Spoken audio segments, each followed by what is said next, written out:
अस्सलाम वालेकुम। आज मैंने मरी जाने का प्लान बनाया है और मैं आज अपनी शहज़ादी को नहीं लेके जा रहा। ना ही शहज़ादी मेरी यहाँ पे खड़ी है, वो शोरूम पे खड़ी है। तो मैंने आज डाइवो बस पे जाने का प्लान बनाया है।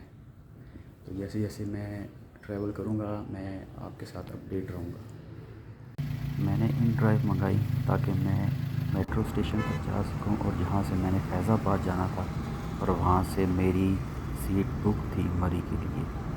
तो मैं निकल पड़ा फैज़ाबाद जाने के लिए। तो मैंने कमेटी चौक उतरा मेट्रो स्टेशन पे और वहाँ से मैंने वो मेट्रो पकड़ी। मेट्रो स्टेशन पे इतना रश नहीं था और लोग भी बहुत कम थे यहाँ पे, लेकिन बस के अंदर बहुत ज़्यादा रश था। इतनी ज़्यादा भीड़ थी कि मेरा तो लाइफ में ये दूसरा एक्सपीरियंस था, लेकिन मैं बहुत तंग हुआ कि इतना ज़्यादा रश है।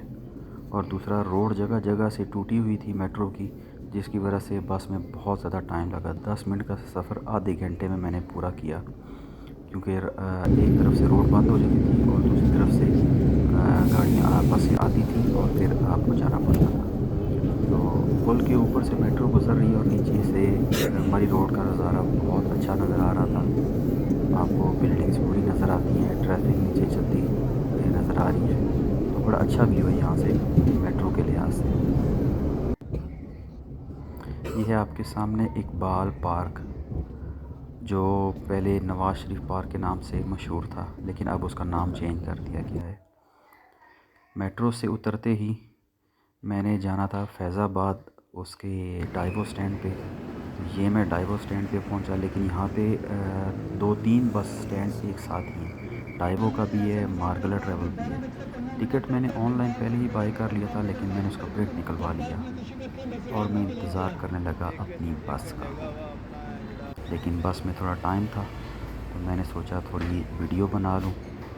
टर्मिनल तकरीबन ख़ाली था, जहाँ से पूरे पाकिस्तान के लिए बसें मिलती हैं। आपको डाइवो की भी, फैसल मूवर्स की भी और मुख्तलिफ़ लोकल बसें भी जाती हैं पूरे पाकिस्तान में, पंजाब में, KPK में।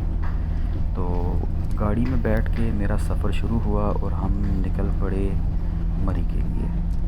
1.5 घंटे का मेरा ये सफ़र था और ड्राइवर ने माशाल्लाह अच्छी स्पीड लगाई हुई थी और हमें तकरीबन 1.25 घंटे में पहुंचा दिया।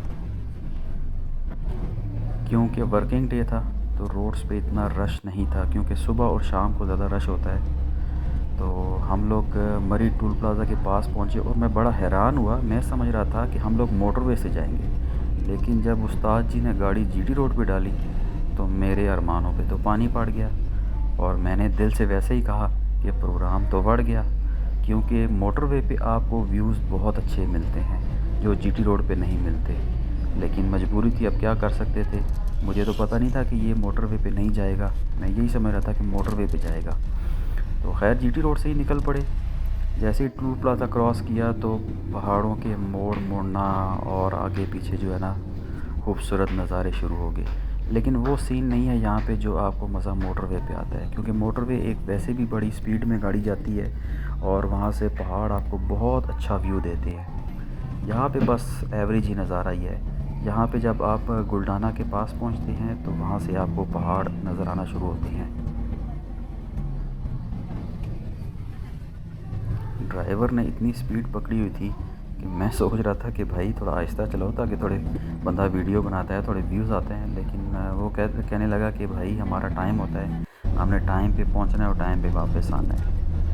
तो रास्ते में छोटे छोटे मैंने क्लिप्स बनाए, जहाँ पे आपको ये देखें छतरियाँ मिलती हैं बच्चों के लिए, चादरें लटकी होती हैं, लेकिन ये बहुत महंगी देते हैं, मार्केट से बहुत ज़्यादा महंगी होती हैं। देखें क्या खूबसूरत नज़ारा है। लेकिन अभी बर्फ़ नहीं पड़ी।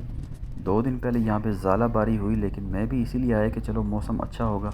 लेकिन जाके मुझे यकीन करें बहुत मायूसी हुई कि बिल्कुल धूप निकली हुई थी, सूरज था और टेम्परेचर भी उस तरह से कम नहीं था।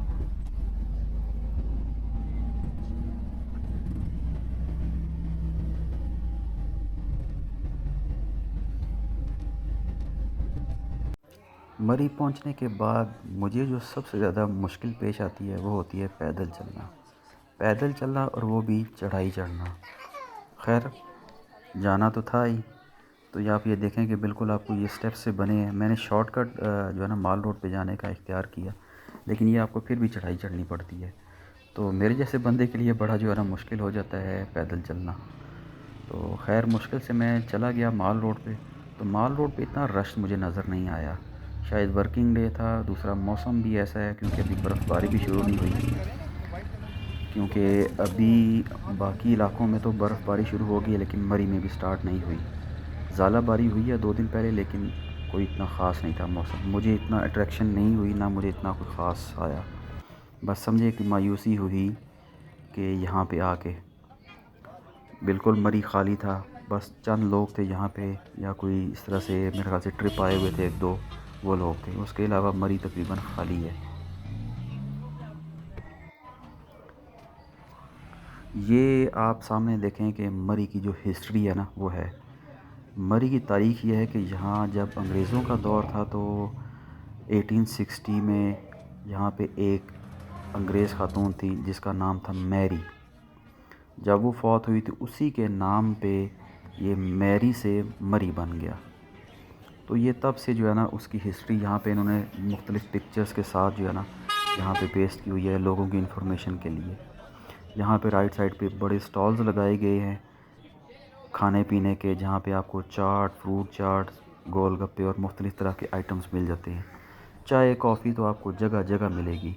यहाँ पे छोटी छोटी राइड्स देखें, ये गाड़ियाँ खड़ी हैं जो आपको यहाँ से कश्मीर पॉइंट से पिंडी पॉइंट तक लेके जाती हैं चेयर लिफ्ट तक। 100 रुपये ये किराया लेते हैं एक साइड का, जो बहुत मुनासिब है। और यहाँ साइड पे जो जिस रास्ते से मैं आया था वही रास्ता वापस जा रहा हूँ अब मैं। तो यहाँ पे देखें ड्राई फ्रूट्स की शॉप्स बहुत ज़्यादा है। ये ड्राई फ्रूट्स होता ही इसी इलाके का है, कश्मीर का, मरी का यहाँ पे। लेकिन ये अच्छी कीमत में देते हैं, बहुत मुनासिब रेट्स होते हैं। शॉल्स यहाँ पे बहुत होती हैं, बच्चों के खिलौने और बहुत सारे इस तरह के आइटम्स रखे होते हैं, और लोग इनमें बड़ी दिलचस्पी से ख़रीदारी करते हैं। स्पेशली चादरें, लेडीज़ चादरें जो होती हैं ना वो बहुत अच्छी मिल जाती हैं। तो मेरा वापसी का सफ़र शुरू हुआ और फिर मैंने डाइवो पे ही मेरी टिकट बुक थी।